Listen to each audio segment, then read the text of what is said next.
चलो यहाँ पे कुछ फैक्चुअल इंफॉर्मेशन है। इस फैक्चुअल इंफॉर्मेशन को मतलब देखोगे तो आपके एग्जाम में कोई ना कोई प्रश्न आपको मिल जाएगा।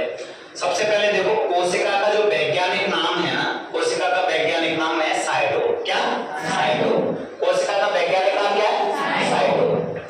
अगर कोशिका के अध्ययन की बात हो रही है कि कोशिका के अध्ययन को क्या कहा जाता है, तो साइटोलॉजी।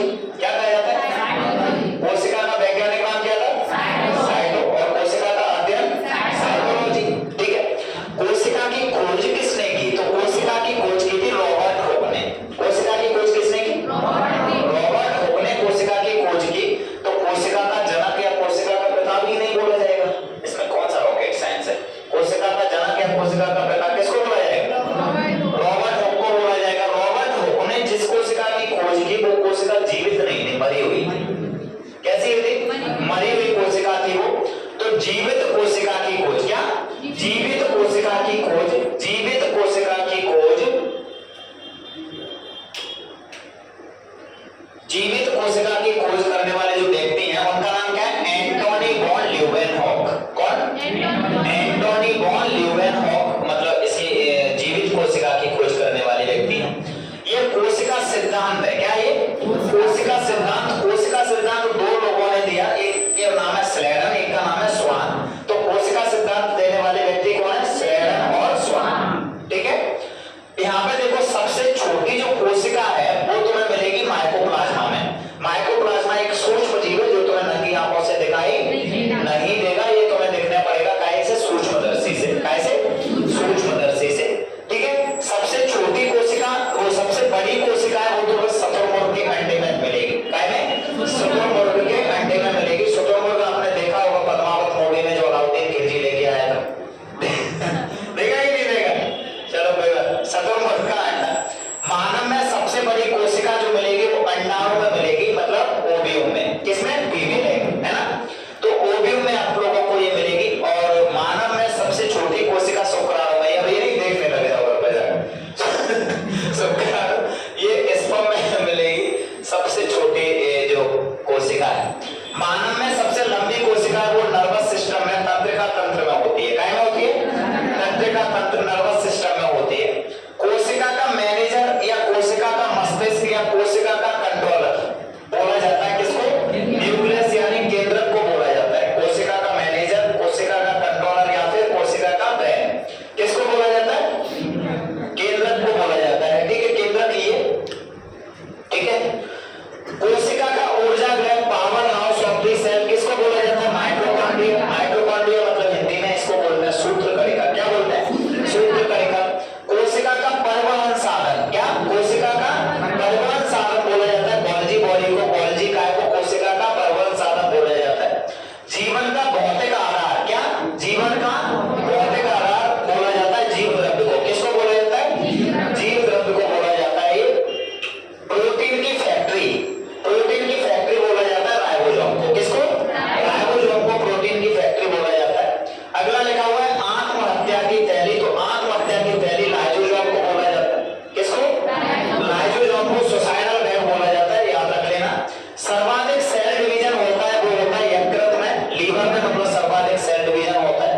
और उसके बाद देखो सबसे कम जो कोशिका विभाजन है, सबसे कम सेल डिवीजन है वो होता है तुम्हारा न्यूरॉन में, मस्तिष्क में, या फिर आप सीधा सीधा सा बोल सकते हो कि जो सबसे कम क्या सेल डिवीजन होता ही नहीं है। किसमें? मस्तिष्क में। मात्र 10% जो गैनियल सेल्स हैं उनमें सेल डिवीजन होता है। 90% जो न्यूरॉन सेल्स होती हैं उनमें सेल डिवीजन नहीं होता है। यहाँ से यहाँ तक आप लोगों को कोई दिक्कत नहीं होगी। और ये पॉइंट ऐसे हैं जो आपके एग्जाम में डायरेक्टली पूछे जाते हैं और पता होता है तो सीधा मतलब बन जाता है 1 नंबर 2 नंबर जो भी जिस हिसाब से पूछा गया होता है। अभी चलो कोशिका को थोड़ा सा देखते हैं। मैं अगर ये बोलूं कि कोशिका लायक है होम, एक घर है। क्या है? एक घर है। तो इस घर के स्ट्रक्चर में अगर देखें तो हम आसानी से इसको समझ सकते हैं। जब भी पढ़ो तब कुछ अलग, कोई मामला नहीं तो क्या था। कोशिका को एक घर समझ लो। क्या समझ लो? एक घर समझ लो। एक अगर इस कमरे को ही ले लें, इस हॉल में देखेंगे तो दीवार है चारों साइड है। हाँ या ना? दीवार तो है बाहर से, मतलब एकदम क्लियर वाला मामला, लेकिन गेट भी है। इसके अंदर मतलब एक इक्वेटर भी लगा हुआ है जो ऊर्जा सप्लाई कर रहा है। यहाँ पे अगर मतलब मान लो कि प्यास लगती है तो एक व्यक्ति मतलब पानी आने भी मतलब पहुंचा देता है। अगर खाने की जरूरत होती है तो एक व्यक्ति अगर खाने की जरूरत होती है तो मतलब भाई खाना आना भी मतलब मैनेज हो जाती है चीजें। लेकिन इस पूरे के पूरे क्लासरूम को चलाने के लिए एक व्यक्ति है जो बोलता है कि ऐसा करो वैसा करो ऐसे करके, तो एक व्यक्ति भी हाँ यार, तो उससे पूरा का पूरा क्लासरूम मतलब मैनेज हो रहा होता है। अगर इतनी चीजों को आप समझ गए तो आप समझो कि आप पूरी कोशिका को समझ चुके हो।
आंखों से नहीं देख सकते, इसके लिए हमें सूक्ष्मदर्शी का प्रयोग करना पड़ता है। उनमें पाई जाती हैं प्रोकैरियोटिक सेल्स जो कि पूरी तरीके से डेवलप नहीं हो पाती।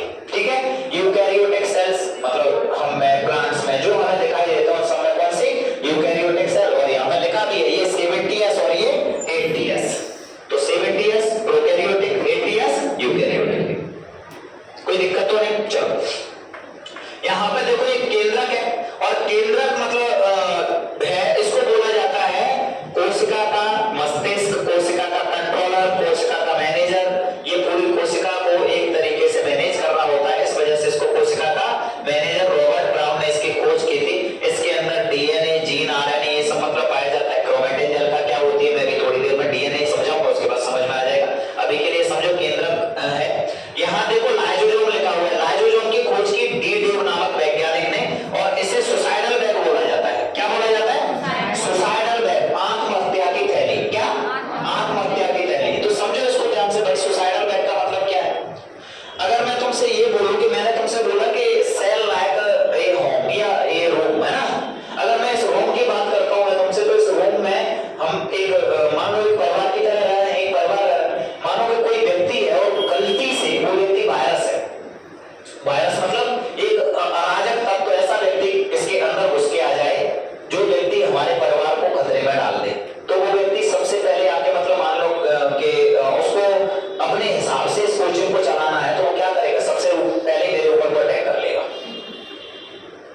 क्योंकि मेरे ऊपर जैसे मान के चलो उसने अटैक किया, तो फिर मैं उसके हिसाब से आपसे बोलूंगा कि ये काम करो, ये काम करो, वो काम करो। इसका मतलब क्या हो गया? उस व्यक्ति के हिसाब से सारी की सारी चीजें मतलब यहाँ पे रेगुलेट होने लग जाएंगी। ऐसी कंडीशन में लाइसोसोम का काम है। लाइसोसोम क्या करता है? लाइसोसोम देखता है कि यार सिस्टम गड़बड़ हो गया पूरा का पूरा। तो लाइसोसोम में क्या है? हाइड्रोलाइटिक एंजाइम पाए जाते हैं, जल अपघटक एंजाइम पाए जाते हैं, और उन जल अपघटक एंजाइम को वो छोड़ देता है, जिससे वो खुद भी खत्म हो जाता है और सारी की सारी कोशिका नष्ट हो जाती है। आपने पद्मावत मूवी देखी है? तो बोला जाता है कि राजपूतों की जो लेडीज हैं वो तब तक लड़ती हैं जब तक कि मतलब संभव होता है कि वो दुश्मन को खत्म कर ले, लेकिन जब उनको लगता है कि पॉसिबल नहीं है मतलब खुद को बचाना, तो वो बोलती है कि नहीं, तेरे हाथों में जाने से अच्छा है कि मैं खुद का क्या कर लूं, खत्म कर लूं खुद को, तो वो जौहर कर लेती है। तो ये समझ लो कि जो लाइसोसोम है ना वही काम करता है, रटारटी नहीं करनी यार। आ गया समझ में? जब तक लड़ने वाला मामला रहता है तब तक तो लड़ो, और जब लगे कि नहीं अब पॉसिबिलिटी नहीं है बचने की बिल्कुल भी, तो क्या करो? खुद खत्म हो जाओ, और कम से कम उसका कब्जा ना बने उससे पहले घर में ही खत्म कर दो, पूरा खत्म है ना। अब भी मरेंगे उसको भी ले लूंगा के साथ में है। उसके बाद देखो जीव द्रव्य। क्या है ये? जीव द्रव्य। जीव द्रव्य दो द्रव्यों से बनकर बना होता है, एक केंद्रक द्रव्य और एक कोशिका द्रव्य। इसको मतलब बोला जाता है जीवन का भौतिक आधार। क्या बोला जा रहा है? जीवन का भौतिक आधार। आप समझ लो कि ये देखो ये इसमें क्या है? ये केंद्रक द्रव्य भरा हुआ है और ये भरा हुआ है कोशिका द्रव्य। अगर ये ना रहे तो ये आपस में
ये स्ट्रक्चर कोई दिक्कत नहीं है, इसका मतलब क्या होगा मामला, ए सी से मिलेगा और जी डी से मिलेगा, ठीक है। तो एडेनिन गुआनिन साइटोसिन और थाइमिन, ये डी आरएनए में क्लियर, इसको मतलब क्या कर देना है, डी की जगह पे जो थाइमिन है ना, इसकी जगह पे इसमें क्या हो जाएगा, यूरासिल, क्या हो जाएगा, यूरासिल, जरूर याद रख लेना, ये चारों मतलब गड़बड़ हो जाएगा नहीं तो। और डीएनए को अगर ऐसे करके खोल दिया जाए ऐसे करके, तो इसमें से क्या निकल के आ जाएंगे, जीन, क्या निकल के आ जाएंगे, जीन। और आपने सुना होगा कि जो जीन है वो आनुवंशिकता की इकाई है, जीन के द्वारा हमारे जो गुण है वो एक पीढ़ी से दूसरी पीढ़ी तक लगातार चलते रहते हैं। तो मैंने तुमसे बोला था आरएनए को ऐसे करके धागे में ऐसे करके फैला दिया, तो जो स्ट्रक्चर का मतलब जो निकल के आया एक टुकड़ा, वो जो जीन है ना, उस जीन से हमारा पता चलेगा कि जो हमारे आंख का कलर है वो निर्धारित हुआ, बाल का कलर है वो निर्धारित हुआ, हमारे चलने का मतलब जो तरीका वो निर्धारित हुआ। और तुम देखना इसको चेंज भी नहीं कर सकते तुम, कैसे भी नहीं। और मैं तो हमेशा बोलता भी हूँ भाई, आप यूनिक हो, ईश्वर ने आपको क्या बनाया है, यूनिक बनाया। आप किसी की कॉपी मत करो, आप किसी एक क्षेत्र में ऐसे महारथी बन जाओ कि उस क्षेत्र में जब भी बात हो उस क्षेत्र की, तो आपके बारे में बात जरूर हो। आप सारे के सारे क्षेत्र में तो महारथी नहीं बन सकते। अरे क्रिकेट की बात होगी तो विराट कोहली की बात होती है या नहीं होती है, सचिन तेंदुलकर की बात होती है, महेंद्र सिंह धोनी की बात होती है भाई, होती है या नहीं होती, विक्की पॉन्टिंग की बात होती है, कपिल देव की बात होती है, एबी डिविलियर्स की बात होती है, होगी। और महारत हासिल की है। जब राजनीति की बात होती है तो अटल बिहारी वाजपेयी, इंदिरा गांधी, जवाहरलाल नेहरू, समझ रहे हो नहीं समझ रहे, लाल बहादुर शास्त्री, नरेंद्र मोदी, अमित शाह, बात करते हैं लोग कि नहीं करते, राहुल गांधी अपने क्षेत्र के महारथी हैं। अभी अरविंद केजरीवाल ट्रेंड में चल रहे हैं, हाँ तो महारथी है वो अपने क्षेत्र के। कोई पहलवान है वो अपने क्षेत्र में तुरंत मतलब याद आ जाएगा, अच्छा पहलवानी की बात हो रही है, सुशील कुमार, कौन नहीं जानेगा भाई, योगेश्वर दत्त, साक्षी मलिक, विनेश फोगाट, ये फोगाट, वो ऑटोमेटिक होता है कि नहीं होता। नाम लेते ही जैसे अगर कोई बॉक्सिंग की बात करता है तुरंत मेरी को माइंड में घूम जाती है, चलता है कि नहीं चलता है। जब बात होती है बैडमिंटन की, ऑटोमेटिक साइना नेहवाल, पीवी सिंधु चलने लग जाती है माइंड। जब भी तैराक की बात होती है तुरंत माइकल फेल्प्स चलने लग जाता है, 28 पदक जीतने वाला व्यक्ति है। टेनिस की बात होगी तो ऑटोमेटिक सानिया मिर्जा। अपने क्षेत्र में महारथी बन सकते हो तुम। स्टडी की बात होती है तो आजकल लोगों के मतलब जुबान में चाहे विकास दिव्यकीर्ति सर हो, मणिकांत सर हो, चाहे खान सर हो, मतलब तुम्हारे लिए, या फिर मतलब कोई भी, मतलब ये यूट्यूब पे बहुत सारे लोग मतलब छाए हुए, ऑटोमेटिक बात होती है भाई। उससे मतलब नहीं है कि कोई व्यक्ति कैसा है, सब अपने अपने क्षेत्र में महारथी हैं। और मैं तो अपने आप को पहचान जाओगे तो आपसे बेहतर दूसरा कोई और नहीं बनाया ईश्वर ने। अगर आप किसी को कॉपी करना चाहते हो, किसी की तरह बनना चाहते हो, तो आप अपने गुण खो दोगे जो आपके अंदर जो है ईश्वर ने दे रखे। पता है मैं क्यों ऐसा बोल रहा हूं? मैं ऐसा इस वजह से बोल रहा हूं कि मैंने बहुत सारे लोगों को देखा हुआ है कि वो कॉपी कर रहे हैं सलमान खान को, सलमान खान की तरह चलने की। सलमान खान की तरह आप तब तक मतलब चलने की एक्टिंग कर सकते हो जब तक कॉन्शियस माइंड में हो। जैसे ही सब कॉन्शियस में जाओगे उसके बाद तुरंत अपने पापा की तरह चलने लग जाओगे। नहीं आया समझ में? तो सलमान खान की तरह जो सेब दबा के जो चलने वाला जो मामला है ना, ऐसे करके जो ये तरीका, वो तब तक चलता है जब तक कि तुम्हारा माइंड काम कर रहा है। आज से मैं ऐसे चलूंगा, हाँ चल सकता, तुरंत अपने पापा की तरह चलने लग जाएगा। अब भाई ये बॉडी लैंग्वेज है, ये मामला किसका है? इसका ये जेनेटिक सिस्टम है। ये क्या है? एप्टीट्यूड और एप्टीट्यूड पढ़े हो ना आप लोग, फिजिक्स पढ़ाया मैंने आप लोगों को, है ना? तो एप्टीट्यूड और एप्टीट्यूड आप लोगों को समझ में आता है अच्छे से, कोई दिक्कत तो नहीं है। चलो डीएनए का क्या मामला